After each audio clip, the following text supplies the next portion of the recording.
Credit cooperative society में किए गए सदस्यों के निवेश की सुरक्षा के लिए बहुत ही सख्त कानून और नियम बनाए हैं, जिनका क्रेडिट कोऑपरेटिव सोसाइटी को हर हाल में पालन करना पड़ता है। भारत सरकार द्वारा बनाए गए multi state cooperative society act 2002 की धारा 66 के अंतर्गत कोई भी सोसाइटी अपने शेयर्स को गिरवी रखकर उधार या अग्रिम नहीं दे सकती। इसके अलावा कुल जमा राशि का 10% शेयर पूंजी एवं रिजर्व फंड के रूप में हमेशा सुरक्षित रखना पड़ता है। इन सभी बातों के लिए हमारी सोसाइटी पूर्ण रूप से वचनबद्ध है। मगर अजीत भाई, ये क्रेडिट कोऑपरेटिव सोसाइटी असल में है क्या? ये एक ऐसा संगठन जो माली परेशानियों में घिरे आम इंसानों को उन्नति के अच्छे मौके देकर उन्हें खुशहाल बनाना चाहता है।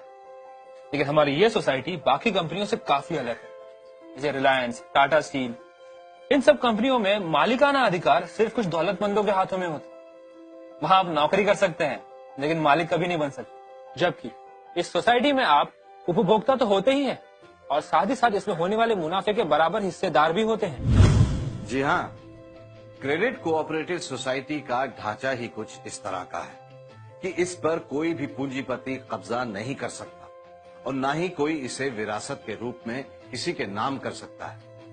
ये संगठन पूरी तरह डेमोक्रेटिक सिस्टम से चलता है। यहां हर 5 साल के बाद इलेक्शन होता है, जिसके जरिए अलग अलग ओहदों के लिए ओहदेदारों का चुनाव किया जाता है। इस संगठन के कारोबार में सोसाइटी के सदस्य बराबर के मालिक होते हैं। सभी सदस्यों को उनकी जमा राशि के हिसाब से मुनाफा डिविडेंड के रूप में दिया जाता है। यहाँ एक और बात बहुत ही खास आपको बता दूं, खुद बैंकों के कर्मचारी भी आपस में मिलजुल कर एक क्रेडिट कोऑपरेटिव सोसाइटी चलाते हैं और उसे अपने भविष्य के लिए बचत का एक बहुत ही सुरक्षित माध्यम मानते हैं। क्या यह कोई सरकारी संगठन है?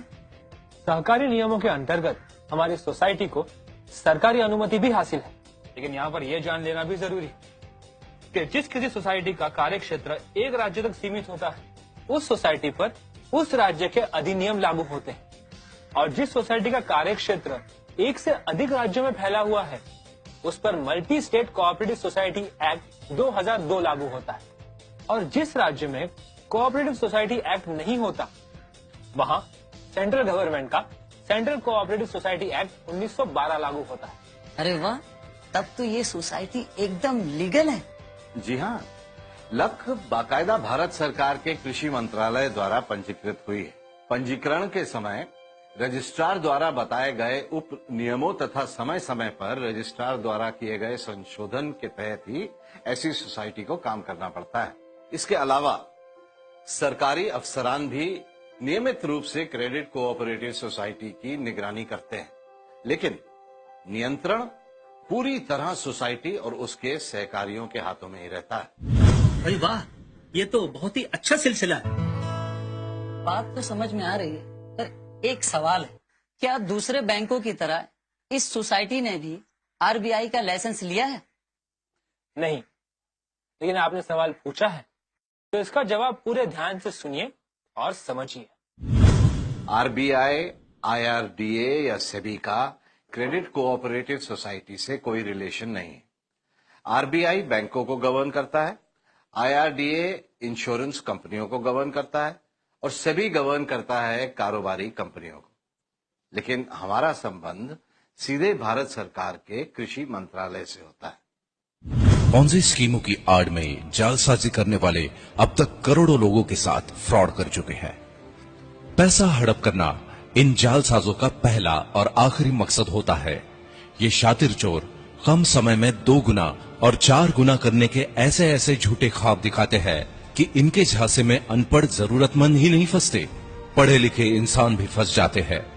ऐसे ही फर्जीवाड़ों पर अंकुश लगाने तथा इनके बारे में प्रत्येक नागरिक को सचेत करने के लिए भारत सरकार ने RBI, IRDA, SEBI, NHB, PFRDA, ROCS, CRCS, राज्यों के home department, finance department, law department तथा पुलिस डिपार्टमेंट को संगठित करके बनाई है एक कमेटी, एसएलसीसी यानी स्टेट लेवल कोऑर्डिनेशन कमेटी। जिसने हाल ही में गूगल पर लॉन्च की है वेबसाइट सचेत। इस वेबसाइट द्वारा एक तरफ आप आरबीआई और सेबी के माध्यम से देश में होने वाली आर्थिक उपलब्धियों के बारे में जान पाएंगे, दूसरी तरफ फर्जीवाड़े करने वालों की असलियत से भी बखूबी परिचित हो जाएंगे। इस तरह की धोखाधड़ी की शिकायत दर्ज कराने के साथ साथ धोखेबाजों के खिलाफ समय रहते एक्शन भी ले सकेंगे। ये वेबसाइट हिंदी और अंग्रेजी भाषाओं में उपलब्ध है। हम आरबीआई और उनके सहयोगियों के शुक्रगुजार हैं कि उन्होंने ये कारामद वेबसाइट सचेत लॉन्च की। अपना पैसा कहां इन्वेस्ट करें, किस कोऑपरेटिव सोसाइटी में आपका निवेश सुरक्षित रहेगा, इस तरह की भी तमाम जानकारियां आपको मिलेगी वेबसाइट सचेत पर।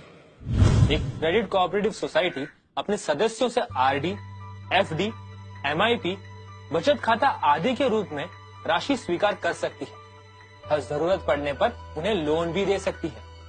तो फिर इस सोसाइटी में और बैंक में अंतर क्या है?